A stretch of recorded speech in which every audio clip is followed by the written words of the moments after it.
It was a day that would forever change the lives of millions. August 16, 1977 began like any other, but by its end, the world would mourn the loss of an icon.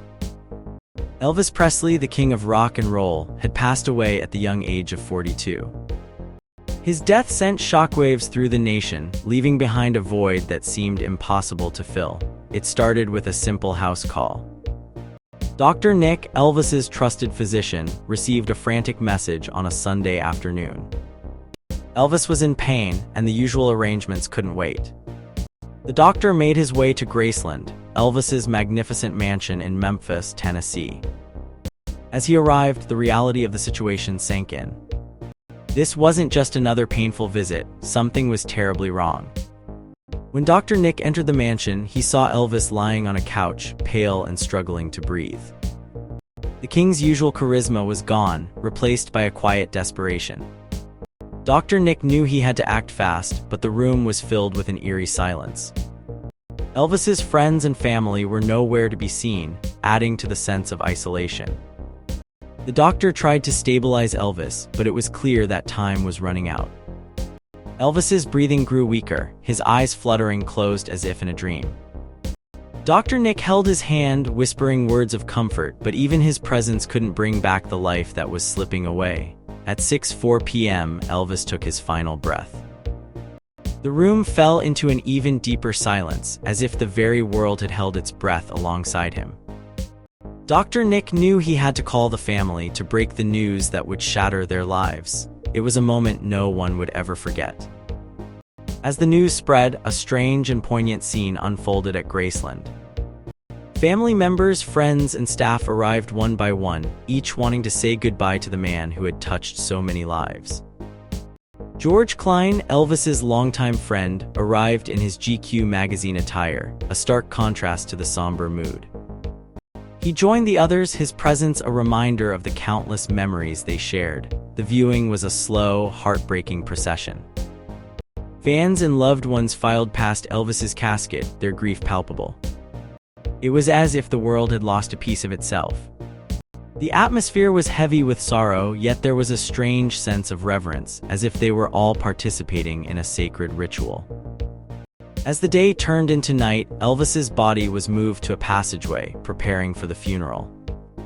The once joyful music room was now a somber space, filled with flowers and the scent of grief.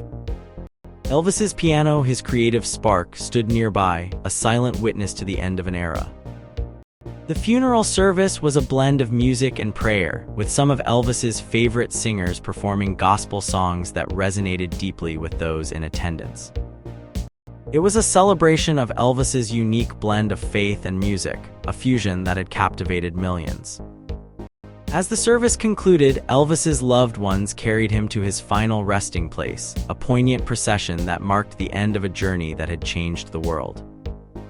Elvis's death left a gaping hole, not just for his family and friends, but for the entire world. The king of rock and roll was gone, but his legacy lived on, a reminder of the power of music and the impact one person can have on the world. Dr. Nick first met Elvis Presley at the Circle G Ranch in Walls, Mississippi, a place not far from Graceland. It was a dusty journey, but the excitement was palpable. After parking his car, Dr. Nick followed Charlie, Elvis's friend, to a small trailer.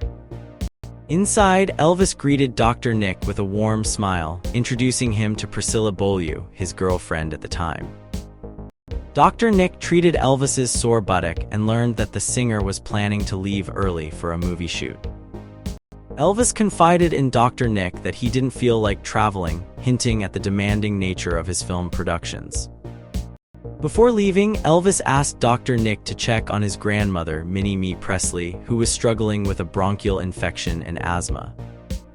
Dr. Nick agreed, and during their visit, he noticed how much Elvis cared about his family. A few days later, Elvis called Dr. Nick back to the ranch. The reason was clear: his horseback riding had worsened his saddle sores, making it painful for him to travel to Hollywood for his new movie. Elvis knew it would cost a fortune to skip the shoot, but his health was a priority. Dr. Nick called Parker, Elvis's business partner, to explain the situation. Dr. Nick took the opportunity to visit Elvis's ranch, spanning 163 acres of beautiful, rolling fields. Elvis showed Dr. Nick around, revealing his warm personality and love for his unique lifestyle. This visit marked the beginning of a deep friendship between Dr. Nick and Elvis. Elvis was grateful for Dr. Nick's help and understanding. In return, Dr. Nick received a glimpse into the life of a legendary figure, beyond the glitz and glamour. During this time, Dr. Nick also learned about Elvis's use of codeine, which he found peculiar since most people complained of nausea from it. Elvis explained that he took it for injuries and headaches. A few months after their first meeting, Elvis and Priscilla got married in a private ceremony in Las Vegas. With his new family and busy schedule, Elvis decided to settle closer to his work on the West Coast. On February 1, 1968, Priscilla went into labor unexpectedly. Dr. Nick rushed to Baptist Memorial Hospital, arriving after Elvis and Priscilla had already made it. The Associated Press photographer captured the joyous moment as Elvis met his daughter, Lisa Marie, for the first time. After the baby's arrival, Dr. Nick had a moment to himself. He noticed Elvis's excitement had momentarily forgotten the cigars he had promised to distribute. Life with a new family brought a sense of normalcy and joy to Elvis, even if only for a moment. Elvis's journey was far from over, but in those early days he found happiness in the simplest things: his family, his music, and the people who cared for him.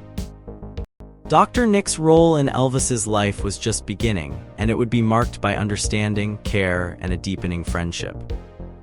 In early 1969, Elvis faced a serious health challenge during a recording session at American Studio in Memphis. He came down with laryngitis that quickly turned into tonsillitis, complete with a fever. It was then that I noticed something peculiar about how Elvis viewed medicine. I had left some medication at his hotel with clear instructions on how to take it, but when I returned, all the medicine was gone. Elvis said he took it all, believing that taking the full amount quickly would make him well faster. He didn't understand that medicine works best when taken as directed. This incident showed that Elvis had a high tolerance for certain medications, likely due to his long history of using them. After a week-long break, Elvis made his highly anticipated return to live performances at the International Hotel in Las Vegas on July 31, 1969. Fans were eager to see him after his long absence from the stage. Elvis was nervous but determined, knowing he had a lot to prove. With his wife Edna and other special guests by his side, he stepped onto the stage to a stunned and thrilled crowd. His charisma, voice, and dance moves captivated everyone, making the night magical. The success of this comeback performance led to a 5-year contract for Elvis to perform at the International Hotel twice a year. RCA Records, his label, even arranged to record some of these shows for a live album.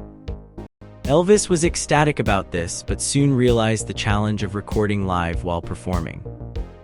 He found it stressful to remember to look happy and relaxed while keeping track of his singing and performance. Despite these challenges, Elvis embraced the experience and shared it with his friends. By the end of his first month-long engagement, he had set new performance records at the Las Vegas Strip. During his next engagement in Las Vegas in January 1970, Elvis faced another health issue. He had a cold, and the dry Vegas air affected his throat and sinuses. This condition, known as desert throat, was particularly troublesome for him. Realizing the convenience of having a doctor on hand, Elvis understood that he needed better medical care before shows, especially for his voice. Elvis's anxiety before performances was intense, but once he stepped on stage and heard the audience's applause, he transformed. His energy was contagious, and his fans played a crucial role in energizing him further. Elvis's comeback performances in Las Vegas and his subsequent tour showcased his resilience and dedication to his craft. His ability to connect with fans and deliver powerful performances left a lasting impact on the music industry.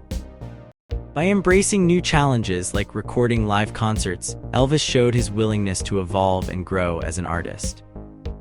Though he faced health issues and the stress of performing, Elvis never lost his passion for music and entertaining.